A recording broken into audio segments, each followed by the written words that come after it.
They were trying to get away by any route necessary, and eventually they found themselves at a hospital.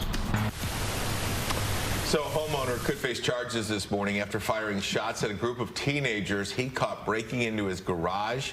A 17-year-old is dead. Another is wounded. Charlie Langton here now with more on this and so much more for a weekly segment we call The Verdict. How you doing, Charlie? I'm doing great. Everything is good today. A lot going on, especially in this case. This is, we talk about gun rights and, do you have the right to use deadly force? And the short answer is you do. You absolutely do. However, it's very limited. And we have to review the facts here on this White Lake Township. Here's a homeowner who's had his house or his garage broken into many times. These are 7 kids apparently that could do a lot of damage and steal a lot. And they've been broken into before, etc. Okay, he gets word on his app that someone is breaking into his garage. A homeowner goes out with a gun, sees the kids, apparently 7 of them, so he's outnumbered. And then, we don't know exactly the facts. Kids may start to run. He shoots, kills one, a 17-year-old, and injures another. They end up in the hospital. Other 5 get away. Okay, so the issue now is, can you defend your home or your garage with a gun, deadly force? And that's the house that we're looking at. So it's a detached garage.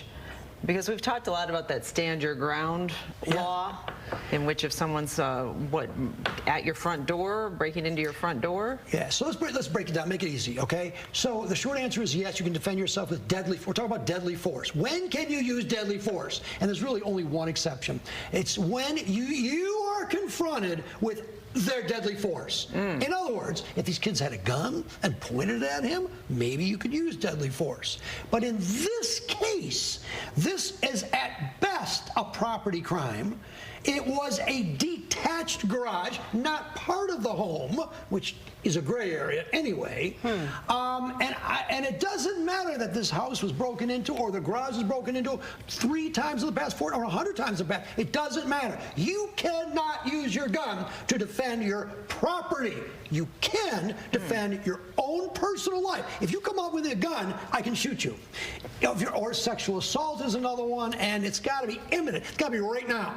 I can't wait a day and then, hunt you down because you assaulted me yesterday. So let me just correct then what I just said. So if the kids are at his front door barging into his house, absolutely, he can't use a gun. He can. He can. So here's the exception. So there's a presumption. If the kids are in the house, you can use your gun. That's an easy one. Okay. Okay. Absolutely easy one. From a separate garage? Yes, in the same. Okay. It is. If it's now, let me change the facts a little bit. Let's say that one of his kids is sleeping in the garage. Let's say somebody was working late at night in the garage. That's different. I'm not saying it's justified, but it's different. Right. There's a presumption if you're being broken into, you could have a fear that you could be approached with, again, danger. You have to be in danger. I know this could come down to just how it's argued in court, but what would be the distinction between someone barging into your home or you feeling like that's what's about to happen compared to some cases that we've seen both here and nationally where someone maybe shoots through the door or shoots without, I guess, any real proof? What's the proof that you are actually in danger? We had that same case here not too many years ago. What's her name? I forget the name right now. But the woman who was drunk and she was going to the wrong house, banging on the door. The homeowner thought he was being broken into, and he shoots the gun through the door and kills her. Right. He got convicted. Right. You can't do that. Right. Now, if she was in the house, it becomes, there's a presumption you can shoot, but let's change up if she's really drunk, if she's lying on the floor, if she's not putting him in danger, then those are the issues there. We don't have that here. So the bottom line here is a self-defense. There's only one justification for using a gun, and that's self-defense.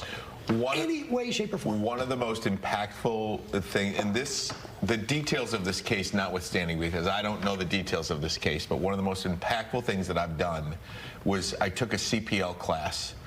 It was 8-9 hour day, and the law seems so clear.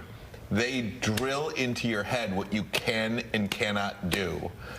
in a case like this. Yeah. And just on the surface, again, I hesitate to even comment on this case because I don't know the facts, but you can't shoot somebody running away from you. You can't. That is in no harm. You cannot. And But I don't know that that is the case.